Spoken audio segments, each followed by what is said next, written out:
and lead us toward your people.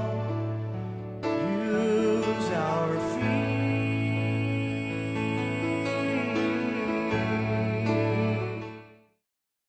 Okay, we have a testimony that I would like you all to hear. And so I'm going to bring Darlene, and I'm going to go back to Darlene. And Darlene, you have a testimony for all of us. She says, I'm going to show them my testimony.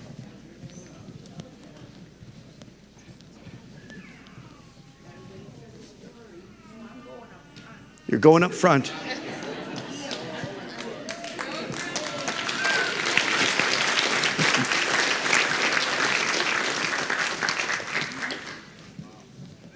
Thad, you got to deal with this every day, don't you?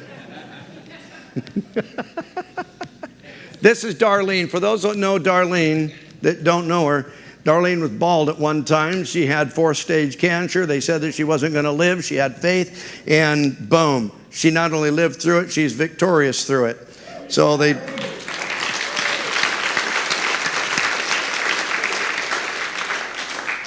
So then they told her something a little bit ago, and she's going to be able to tell you that whole story and what God has done in her life.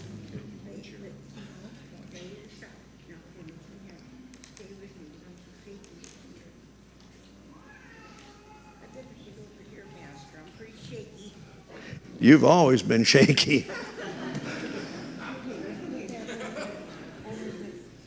Over what?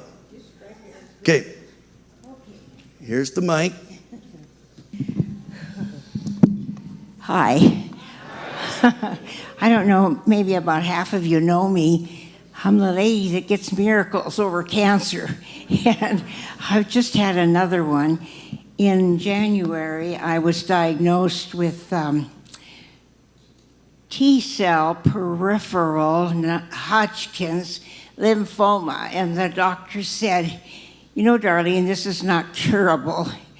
You know, we can buy you 6 months. Well, I don't even pay any attention to that kind of stuff. So, because, you know, when I got the cancer the first time, before I even knew I was sick, I'm an artist, and I was out at the studio, and I had my paintbrush in my hand, and the Lord said to me, you shall live and not die. And I thought, well, that's good. I didn't know I was going to die. So the next week, I'm in the hospital with stage 4, 1 month to live. What the heck was it that time? Non-Hodgkin's in the liver and a whole lot of stuff. Well, this time I got, it's in my lymph glands, and your lymph glands go throughout your entire body. So in January, I had 2 years cancer-free. So in January, they take pictures, and I'm so shocked because I was finally strong and well. Oh my goodness, I was just all full of tumors up and down. Timber, our son is here. He's got pictures of it, the CAT scan and the PET scan. And you know, when the lymph glands get cancer, they look like purple and pink old chewed bubble gum. They get lumpy. So I've got these lumps wherever my lymph glands are, all the way up and down my body. They misshape, and then they do whatever they want to do. So, whoa, I was so surprised. So, but you know, I mean, I didn't not to worry. I mean, the Lord said I was going to live. I didn't ask him. He said it before I knew I was going to die. What kind of a deal is that? So anyway, this time, you know, I was so brave. I got up in front of the congregation in January and told you know, I got to go again. And then I said, you know, if you know somebody's sick, but I want you to see me go through this. Oh, man, you want to give a testimony of faith before you go through it? You'll get it good. I got it good this time. Oh, I'm telling you, the stuff that they put in my port is so poisonous that my whole body broke out from my neck to my toes, blisters and itching and unbelievable. I mean, I cooked, and I said to Thad, well, that must be cooking these tumors out, because I'm cooking, and they couldn't get the itching under control. So that's why you haven't seen me in church. I looked like an Indian riding on the desert with a horse. I was so burnt, my skin was all red. And so anyway, no word from the Lord through all of this. But not to worry. I mean, I know that God doesn't heal the same 2 times in a row, but I don't have to worry because I know He's going to heal me. So Monday of this week, I got up Monday morning, and I came out of the bathroom, and here's when the Lord spoke to me. And I'm going to act it out, so hang on. Hold this for just a second.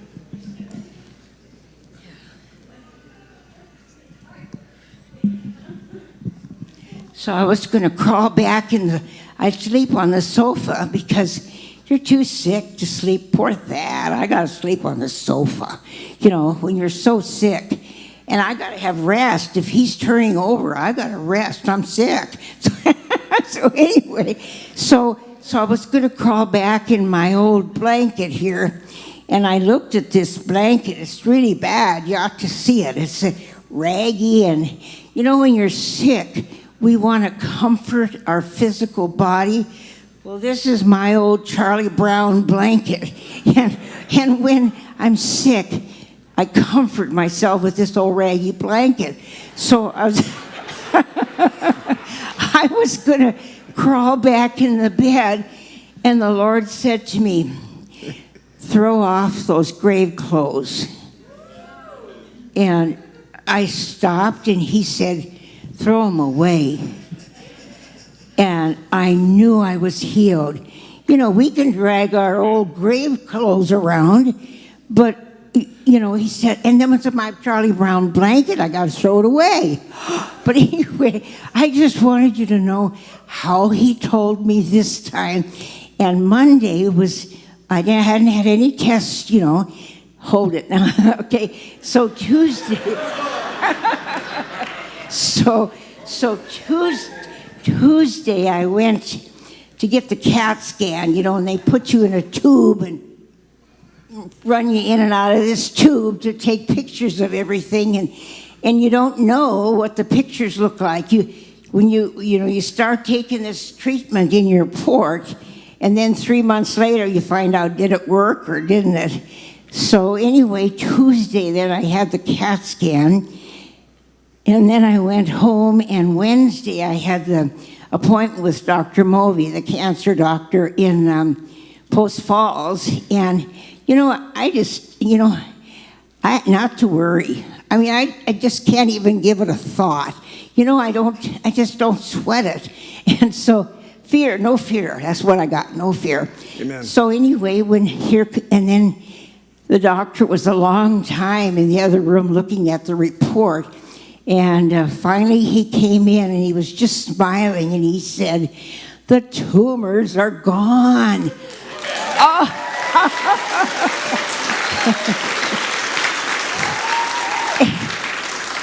And he smiled and smiled. He said, they've just melted away. Well, I thought, no doubt, they cooked out. I'm nearly dying from that treatment.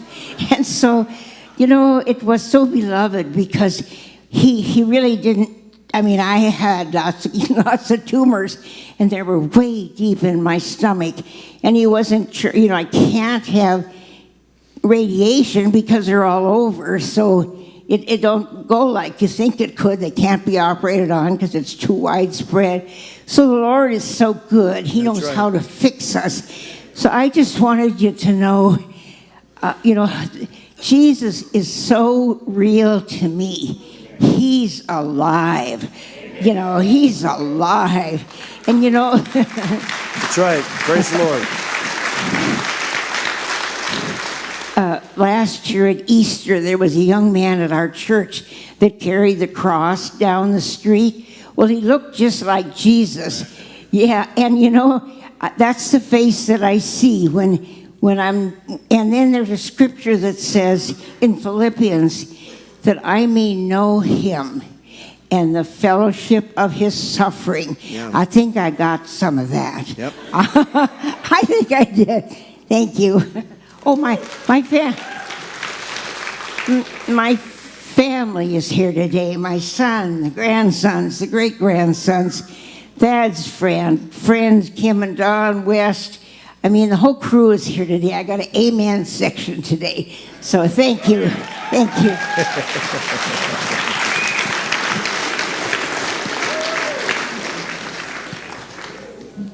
Give Thad that blanket.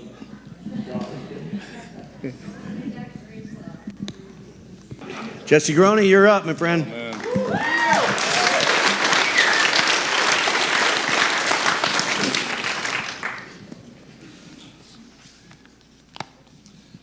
I don't know how in the world I'm supposed to give a testimony after Darlene, but it's tough to follow. And I guess I don't really need to touch on my sermon about restoration because clearly Tyler's booking photo proved that.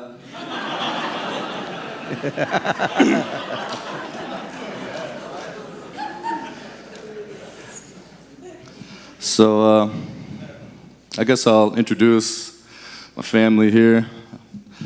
I got, this is Cassie. She, up until last year, was my wife, been my best friend for 18 years.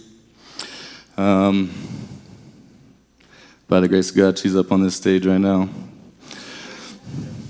This is Stephen Hemming. He's been my friend for 20 years.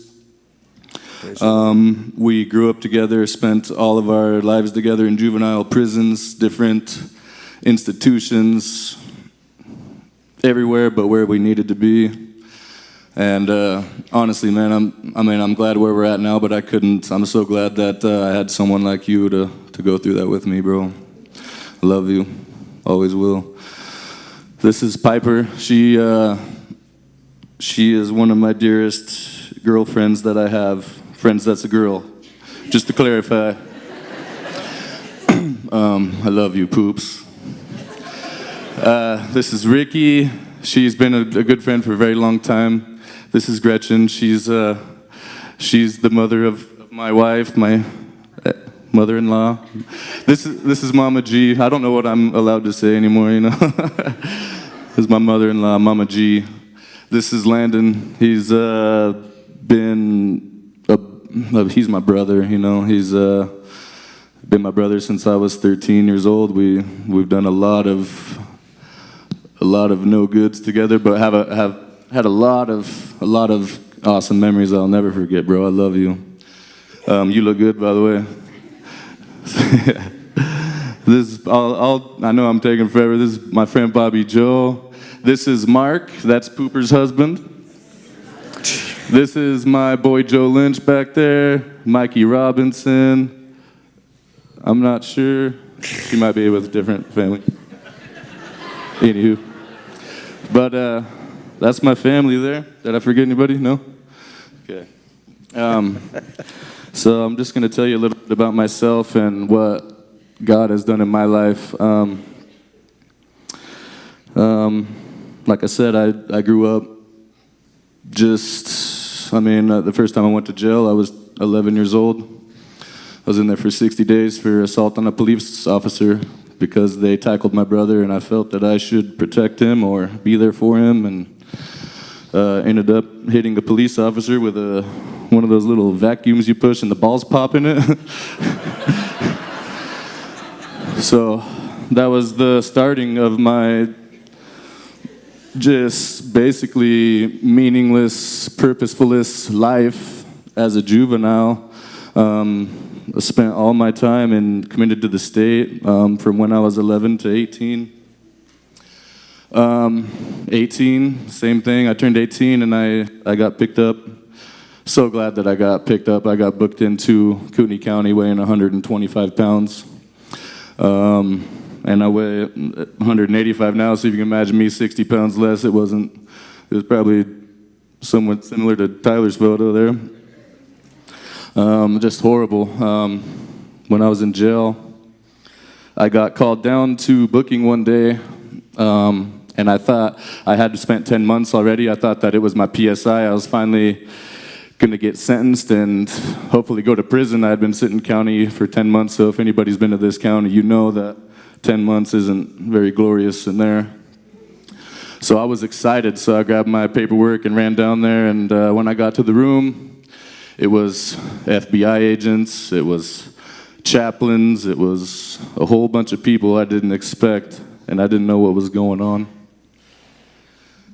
So I sat down, and they asked me where my little brother and sister were at.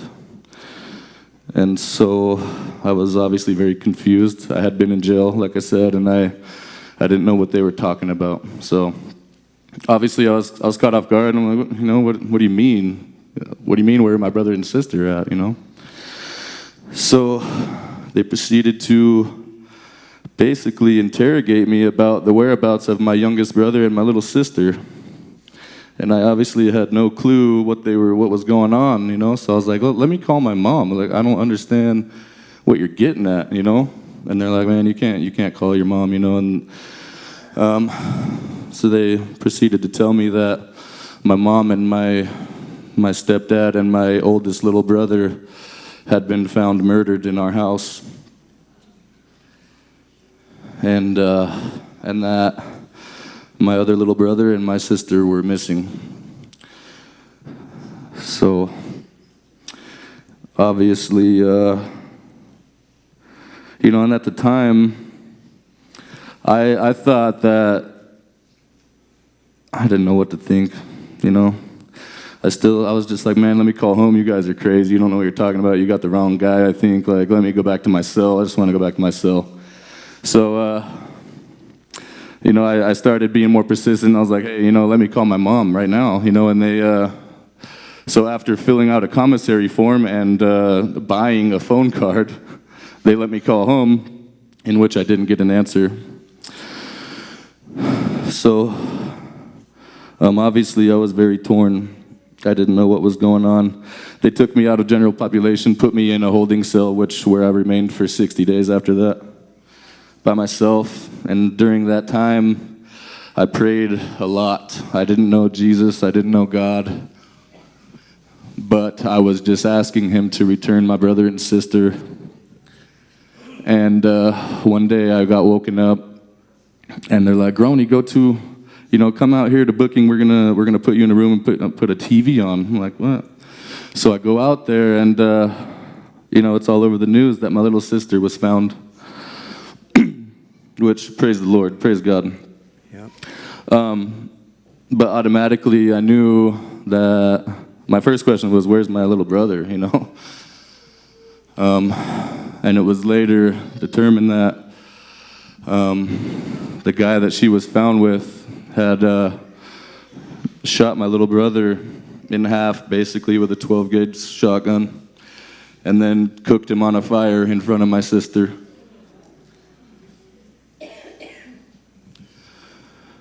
Which obviously is I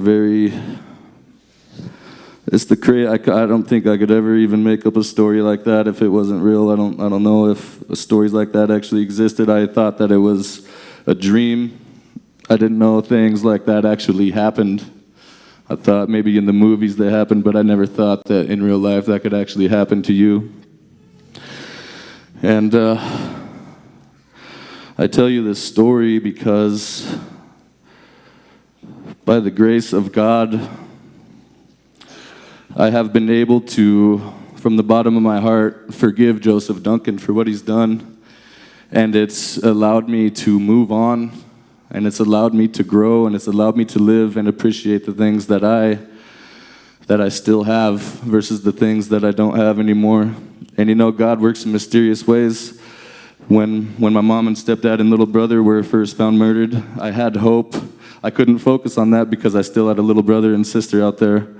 So God, he won't give you anything that you can't handle, I had hope looking for them, so I couldn't completely break down because of what had happened. And then when my other little brother was killed, I couldn't completely break down because my sister was found. And so he blessed me in that way, you know, and being able to forgive a man that's done something like that to you, that's only done through Jesus Christ. And I just...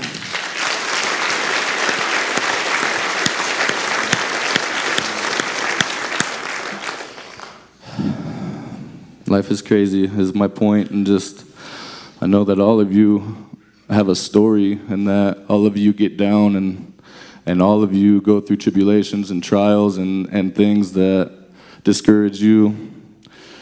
Just give it to God. It's the only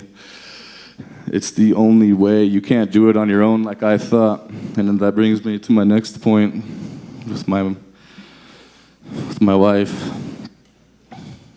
You know, I let things like that, like my story, get me down all the time before and I've honestly never even talked about it with you personally. Even you've been my friend for 18 years and I've never talked about my family, even with you, because it's just, I've always been scared. I figure the more information I give to people, the more tools they have to hurt me later, you know? And I'm sorry that I haven't let you in completely. And and obviously by the grace of God, you're standing up here today, so that's just more proof that God is real. And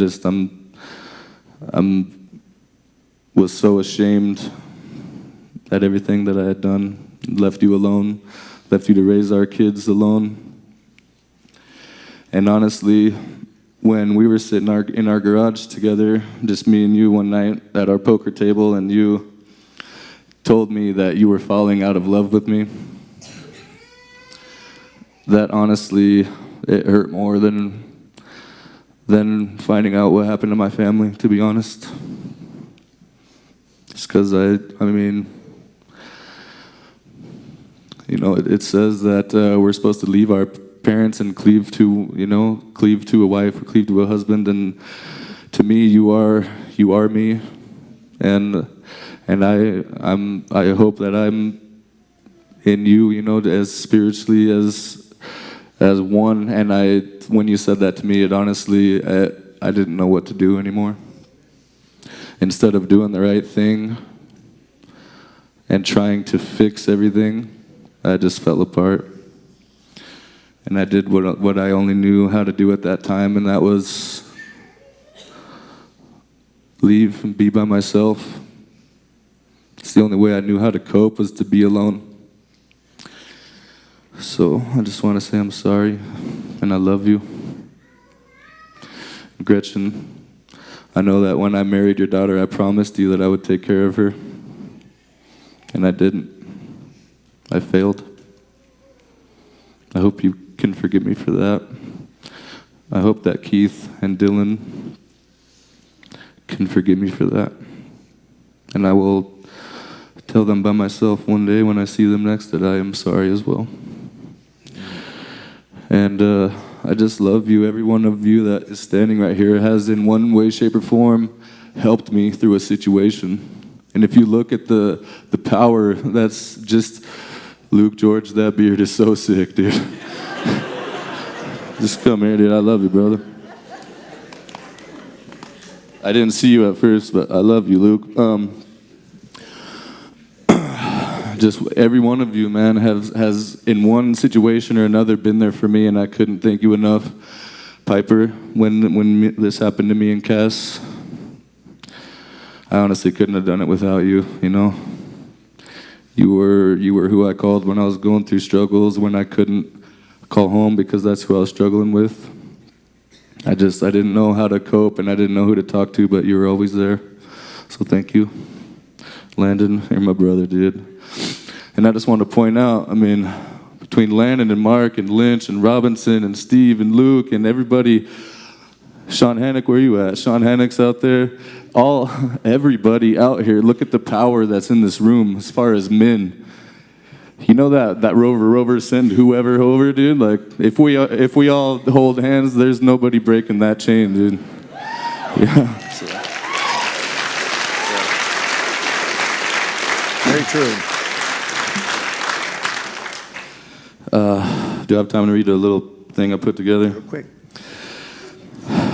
So, this is kind of just a poem that I wrote. I love you, by the way. A little poem that I wrote. And I don't really know if it's a poem, but it kind of rhymes, and it's it's kind of it's almost the testimony from dark to lightness and how I used to think. And when I say he or him or his or whatever, I'm talking about myself. And so it's just kind of where I was at, and in my own darkness and in my own little jail cell called filth. But anyway.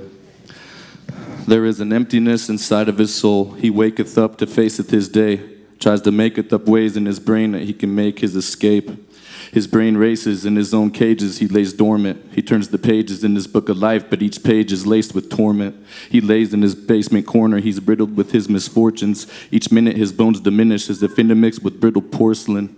Torn skin, fused into melted closed incision scars. Listens hard to the voices trapped in his self-imposed prison bars. The prison guards are the ghosts and ghouls that lurk at the pool where horror is poured. It's dark, but that's what the torch is for. Watch your step as you tore its corridors. And candles flicker on each side of the door where his corpse is stored. And handprints in the concrete of the poor souls that was there when they poured its floors. And the doors are like mouths and the teeth and talons wait as it salivates. It seizes you and then it eats at you until its palate breaks and then recalibrates. And despite the callous taste and your saddened face, it attacks with haste. You can plead but you don't have a case. Death is at your place and its wrath awaits. Cause even hell has its own palace gates and Satan awaits with open arms. So get down on your knees to pray and lock your fingers together and close your palms. So just when you think your hope is gone, look up, he'll keep your focus on. Worship ain't no hopeless song, it's your own words that you've been choking on. So fix your broken bond and look to the sky and he will lead you. Father, I'm sorry that I failed to believe that indeed I need you. I've been deceitful and evil and dependent on people to lead and flee to. Inside I bleed and just want to scream cause I can't believe I'd leave you. I've seen you, but I still flee from you when my brain's infested. I've tried to pray up, but then just gave up when my faith was tested. But now my brain's been cleansed with your truth and your word, and I'm trusting in it. So tell my mother and my little brothers I'll be up there in just a minute. I was such a menace, and every minute I chose to live in strife. I've taken things for granted, including my beautiful kids and wife. I used to sit at night in a darkened room without a hint of light. I would pick a fight and try to just decide on which wrist to slice. But I did it right. I prayed and he gave me a glimpse of life. And I just sat and cried after I put away the Ginsu kitchen knife. It was misery. It's simple, it isn't mystery. Real women love real men and real men are in ministry.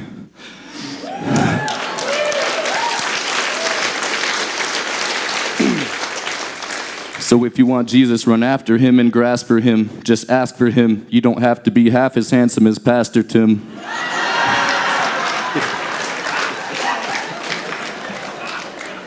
So God, thank you. It's amazing the things that you're changing. My life ain't the same since you came in. In Jesus' name, amen.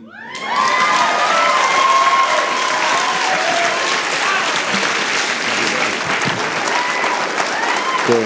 Here we go, man. Love you too, man. Thank you.